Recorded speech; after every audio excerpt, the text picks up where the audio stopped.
So Sam, how many times do you think you have looked at these instructions in the last week? 339. 39. At least. I think it's more than that. I think it is more. What we're doing today is we're still working on the wings. As it turns out, this project, it's become a lot more complex because of finding the right bolts, ordering parts, kind of changing things around, because these wings, they haven't been on anything, and they were built like 20 some years ago. So if you look up like here, for instance, on the top mount, you know, it's off by a little bit, which is okay because I guess it's just okay. So they move a little bit. Still working on getting some of this wiring done. This wiring takes forever. So the battery's hooked up and you just turned the master on. I saw PSI comes up. Something going on. Hey, look at that. We got a beaconing. Let's hook up an antenna and just check the radio real quick. Signature Chester County radio check, please. This is Signature Chester County. You're coming across loud and clear. Yes!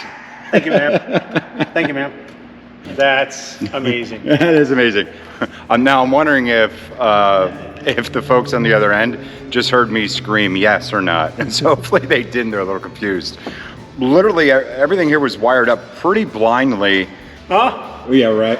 Exactly. So it was wired up based on some schematics and where everything goes.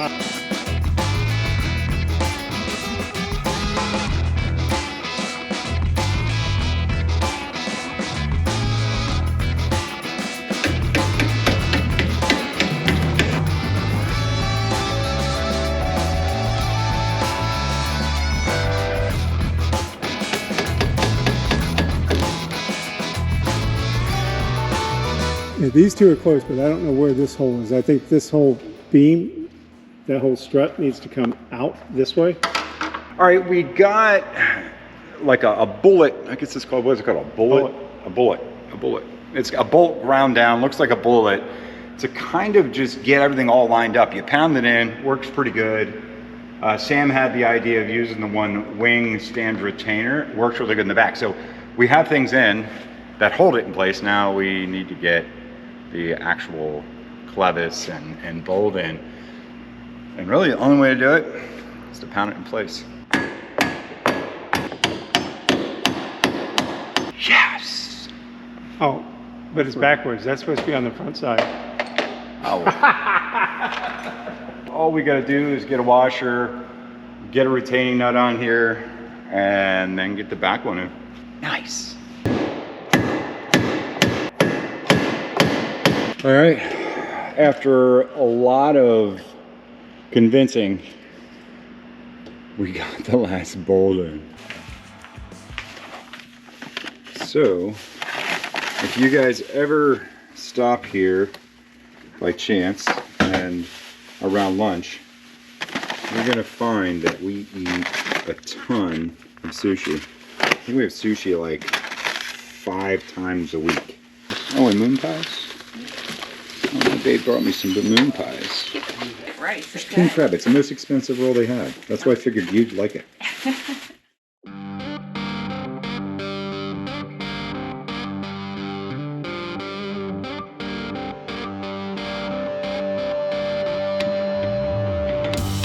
Yeah, so I mean, this thing's in. We don't have all the bolts in, but we do have some pins in securing it.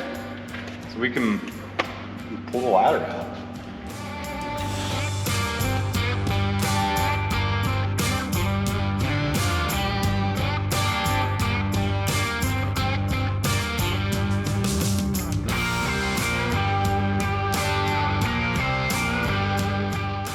So what do you think, Sam? You got wings on your airplane. I got wings on it. Yeah.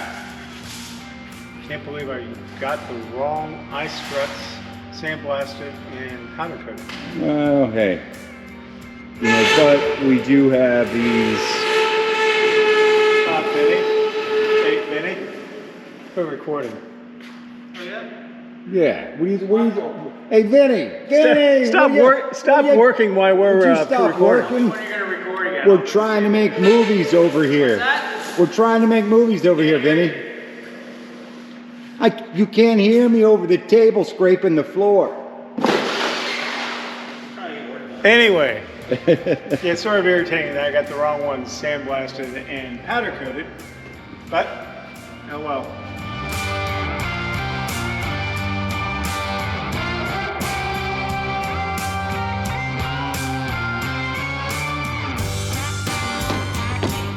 All right, front one's through.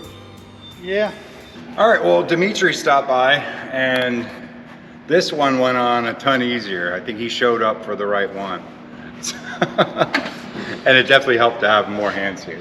I don't know, where was Sam then? Maybe that's why it went so fast. Okay. I thought he was here helping a second ago. This wing is kind of on. We have 2 set pins holding it on. We still have to get the bolts and the clevises and everything in, but this one went on like a ton easier. So yeah, just get some bolts in and then get the lower wing on and a couple other things. And Sam said he'll be ready to fly in like an hour. 2 hours. 2 hours. All right, so Sam's been working on these.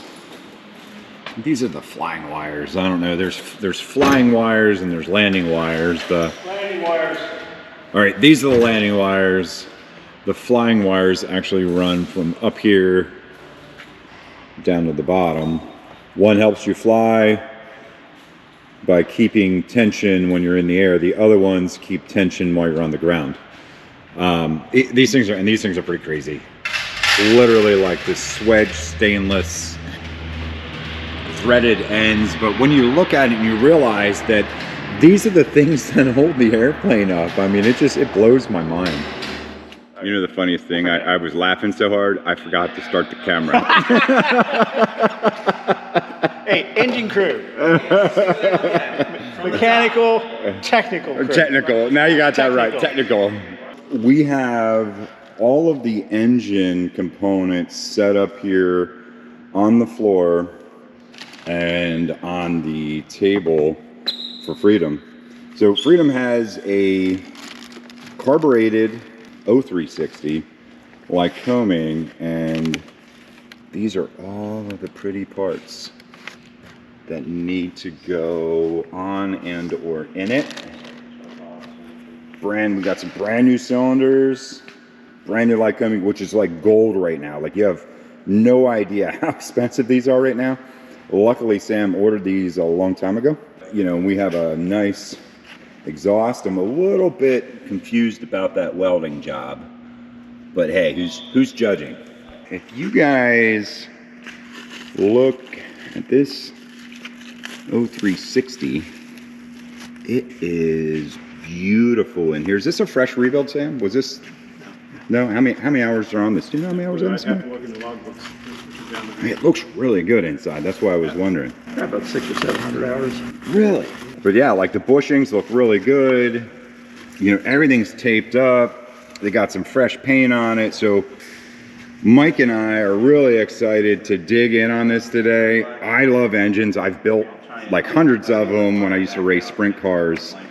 And it's just a ton of fun, and it's just what I love to do. So something I didn't even think of, Mike just pointed out on this engine is, you know, it's been sitting for such a long time. We're pulling all the tape off of all the studs. It was taped up really well, but he had mentioned, you know, running the cylinder bolts down on every single one of the studs, because you don't know if something could have bumped it, could have messed up the threads.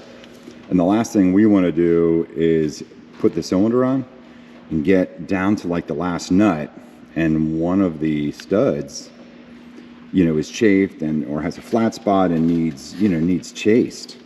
So just one of those things that I didn't think of. That is experience and wisdom, engine wisdom and experience talking right there.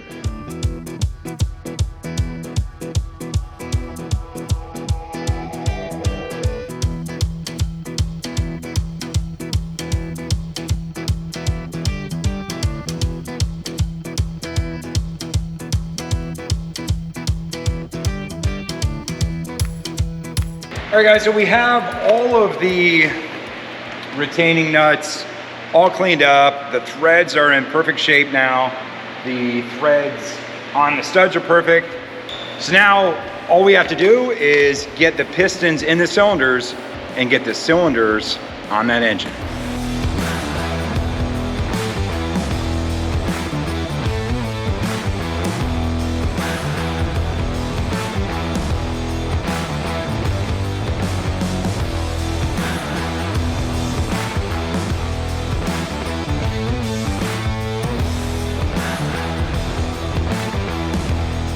We just struggled getting this piston in. It is absolutely tight. It is so tight. Brand new rings. They were so hard to get into the bore. I may have signed this one in blood because that oil ring cut me more than once. So, but we got it together, and now we're gonna get this thing over on the engine.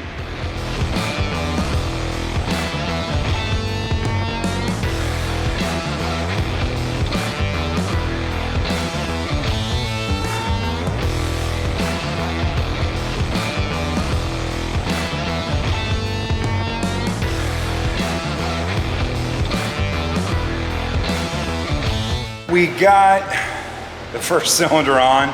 It took forever to get the rings in. I should have had a ring compression tool here, but I don't. But you're able to get them with your hands. It's just a little bit of a battle. And they're so delicate, you know, especially the oil rings, so you just gotta be careful. But the cylinder's on, the keepers are on, the nuts are on. We just gotta torque them down.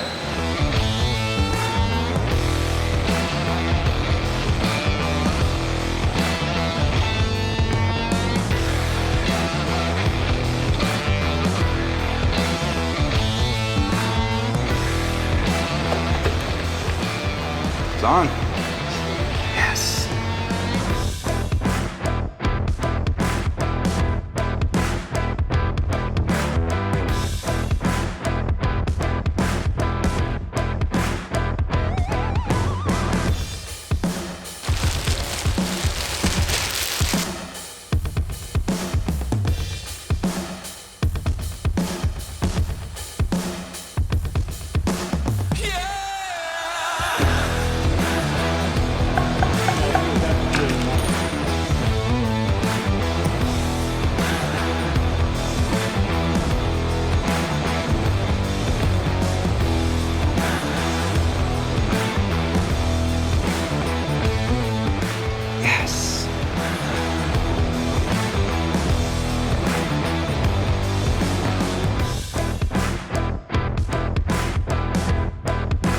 We've been working really hard here on Freedom. The engine's coming together really well. We got all the rockers in. We have the push rods in. All the keepers are in. It's looking really, really good. And I can't wait to get this thing fired up. See, now I told the guys earlier, I was like, look, if you guys don't want to fly it, I'll fly it. But I think both of them would have a little bit better chance of not having something catastrophic happen rather than myself. But honestly, this thing is built so well Basically like a race car. that, you know, it's gonna be perfect.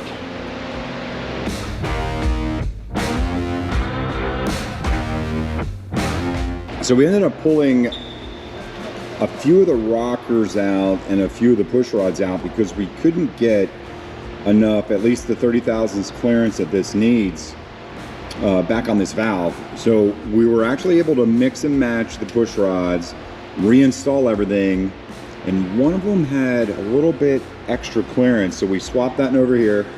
Now it's good. We got 30 thousandths clearance everywhere, at least 30 thousandths, somewhere in 35. Minimum we needed was 30 thousandths. So that took about, I don't know, 2 hours to go through measuring all these and swapping everything around. So we're a little bit behind once again, but everything's perfect. We want it 100% correct.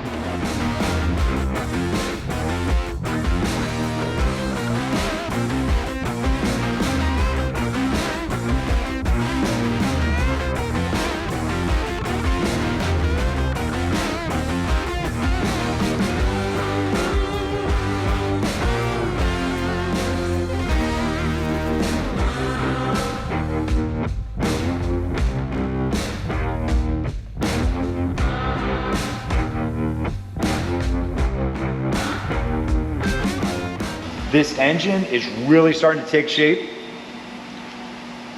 We have, the flywheel is on. It's not on, it's just laying there, but it looks on. So the flywheel's on. The alternator's bolted up. We got all the oil lines are ran, the primer lines are ran, you know, all the oil lines and primer lines and everything ran on this side. The oil fill tube is installed. It's like so many little things are going on and they take so much time. But Mike over here has been working on it really hard. And I think, what do you say, Mike? The last 10% is 90% of the work. Longest 90%. Yeah, so it takes forever. You look at it, it's like the whole thing's together, but it's really not. And I'll tell you guys, this project has been insane because it almost seems like every other thing that we're working on, there's like a little bit of something needs modified or changed. You guys know how it is. You know, when you're working on something, it's just the way it works. But you know, if you look at like this wiring on the side, I mean, look at how we got this, everything running really nice, everything just well thought out, connected properly. It's taken tons of time, but it's going to be a really good final product. This airplane's going to be flying, and you know, Sam's going to have an airplane that he can fly for the rest of his life. Every time he wants to go up in the pattern or go fly over a field or whatever, he can do it. So we're excited for that. We're excited to get this thing done. So we're gonna keep at it, see how long this thing takes.